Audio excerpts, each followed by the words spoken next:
The year is 1971. I'm in junior infants. The classroom is located in a convent building beside the parish church in a small Midlands town. As you walk into the school, there's a sturdy rocking horse that no one ever seems to use. And nearby on the wall hangs a coin-operated phone. Inside the junior infant classroom, the pale blue walls are vivified by colourful pictures and several handwritten charts in elegant and consistent lettering. The wooden desks are laid out in rows. And like many classrooms at the time, the windows are too high for the children to see out. But that didn't bother us much because we were engrossed in activities associated with the 1971 curriculum, which really was brand new at the time. At the end of each day, the teacher used to award a prize for the child who had been best in the class that day.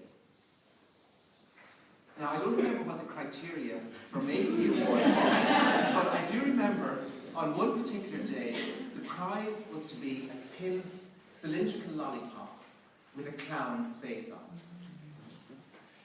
The story begins when the children came back in to the classroom after small break.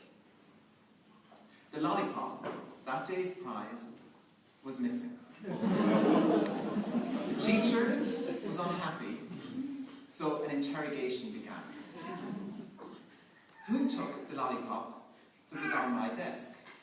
It was here before we went out to the yard. No reply. Now, boys and girls, you know it's very bold to steal. Who took the lollipop that did not belong to them? Still, no reply. God will be very unhappy with the boy or girl who took the lollipop and is not owning up to it. Now, at this stage, some people in the class would begin to shift awkwardly in their seats, but still, no culprit admitted the offence. Okay, children, I'll just have to go out and phone the guards.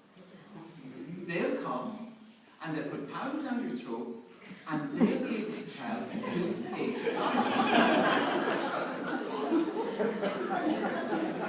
Having made the threat of calling the guards, the teacher once again asked the person who took the lollipop to come clean.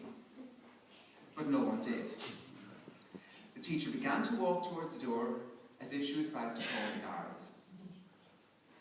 Now, I was sitting there terrified at the thought of a guard coming in to put powder down my throat. So I raised my hand and I said, I took it, teacher, even though I had not taken it.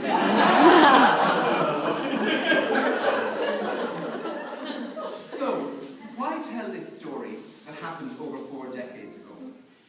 One important lesson for me is that a teacher cannot force anyone to do anything. And a teacher always needs to be aware of the tension between coercion and freedom. The young teacher wanted the children to be honest, but by trying to force one child to be honest, her actions resulted in another child being dishonest. And whether it's teaching children to tell the truth, or whether it's helping children learn to read, in order to be successful at doing their job, teachers need the children's cooperation. Children need to be free to learn when the time is right for them. You can force no one to learn anything. And this theme has arisen for me again and again in my education. For secondary school, I went to a school that was run by the Salesian order. And on the first Friday of every month, we had the opportunity to go to Mass. And as part of that, we had the opportunity to go to communion, to receive communion.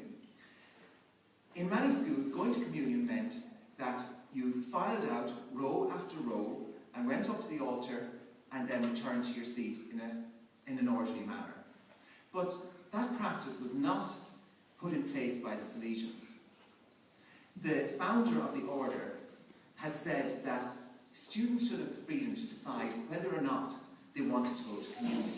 His thinking was that a child may have an unconfessed sin on their conscience, and that they may be embarrassed if all the other children in the row were lining up and going to the altar, and this boy, as it was an all-boys school, had to sit in his seat. So clearly, the founder of the order recognised that it was unhealthy to force a child to do something they don't want to do.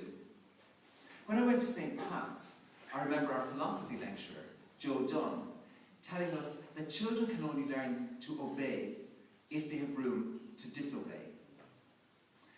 If disobeying is not an option, a child may comply with a parent or a teacher's request because they're afraid, not because they agree with the adult's wisdom.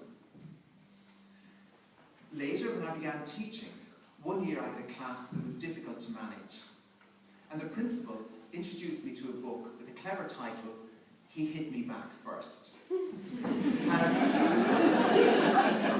The key message of this book is that a child is responsible for their own behaviour. The teacher's job is to help the child to channel their behaviour in a way that is productive for their own learning. And I just can't tell you what a liberating insight it was for me at the time to realise that every child has a will of their own, and that as a teacher I couldn't force the children to act according to my will. What I could do is help make them aware of their own will. And years later I was teaching 6th class. One day I wore a light-coloured trousers to work, and when I got home I realised the trousers had been splashed in ink. A few days later, the same thing happened. Eventually I noticed a pattern that every time I wore this light-coloured trouser, it would be splashed in ink by the time I get home. So I brought it up with the children, and I told them what I had noticed, and still nobody admitted to anything. It continued. But one boy in the class was upset by what was happening, and he went home and spoke to his mother about it. And his mother advised him to have a quiet word with me, which he did. And he told me that every time I walked by a particular boy in the class, whom he named, this other boy used to take his cartridge pen, an ink pen, and every time I passed by, he'd just flick it, so that my trousers would be splashed in ink. So now that was really helpful, because now I knew that there was a part of the classroom I needed to avoid. But I also knew that I couldn't force a confession, because my own experience in junior infants had taught me that. Because teachers cannot force children to change, teachers depend for their success on acquiring the goodwill of children. And it also helps if they can win the confidence of parents. Without such trust, a teacher will struggle to support the learning of all the children in the class. And that is why becoming the teacher everyone wants to have is no trivial ambition. If the children are being taught by a teacher they want to have, they will be very happy going to school, and they will do anything to impress the teacher. Being taught by a teacher you want to have is far more motivational than having a teacher you fear or one towards whom you're indifferent. And furthermore, the respect is reinforced at home as the parents speak highly of the teacher. But becoming the teacher everyone wants to have is not an easy task. In fact, it may not even be fully within the teacher's control, because sometimes, for example, we can't control our age, and children often like a teacher because they're young. But it is something to which every teacher can aspire, and something that every teacher can work at. I believe that with some effort, most teachers can become the teacher everyone wants to have. But it is something a teacher chooses to do, not something anyone can force them to do. And I hope that this book will help anyone who aspires to be such a teacher to do so. I'd like the book to be one that teachers will choose to read. Not one they read because it's on a college reading list or because they're required to do so. In fact, there's nothing I'd like more than for the existence of the book to spread by word of mouth from one teacher to another as it's recommended by teachers to other teachers. So now that the book has been launched, only time will tell if this becomes the book every primary teacher wants to read.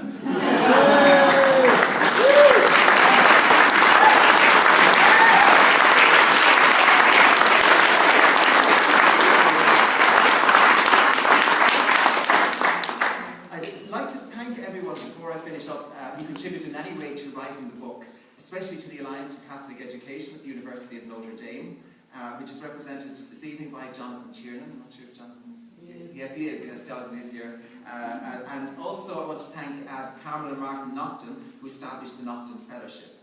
Thanks to the governing body of MIE and to Professor Anne O'Gara for their support throughout the process and for organising this celebration this evening. Thanks to all my colleagues in Marino Institute of Education for your inspiration. And I want to acknowledge in particular those who have worked alongside me in maths and in teaching and learning. And to everyone in my own department as well, who covered for me when I was away. Thanks to our former student Amy Cook. I'm not sure if Amy is here. Is Amy here? Yeah. No. Yes, is she? Yeah. No, Amy is here. Amy inspired the title of the book with something an answer she gave to us in a lecture when she was in first year, and she's now a graduate of the college. So I want to thank Amy, and there are some other graduates here as well. You're all, I want to thank you all for your inspiration. I want to thank Chief Inspector, Dr. Harold Hislop, for being here this evening to launch the book. Everything he said meant so much to me. It really was, it really is all appreciated. Thanks to my friends in Dublin, and in particular to those from Kilkenny who battled traffic to get here. I'm delighted with two former colleagues from the Kilkenny School Project, and also Muireann, who is a former student of the Marino Maths Summer School. So thank you for making the effort to be here. I'd also like to thank my brother Dominic, who's here with Maya, Kai and Ken, and to my parents, John and Martha, who are also here this evening. And finally, I'd like to say a heartfelt thank you to each of you for being here today. Writing a book is a lonely endeavour, and it's an occasion such as this that makes it all worthwhile. So thank you very much. I hope you enjoy the rest of the evening.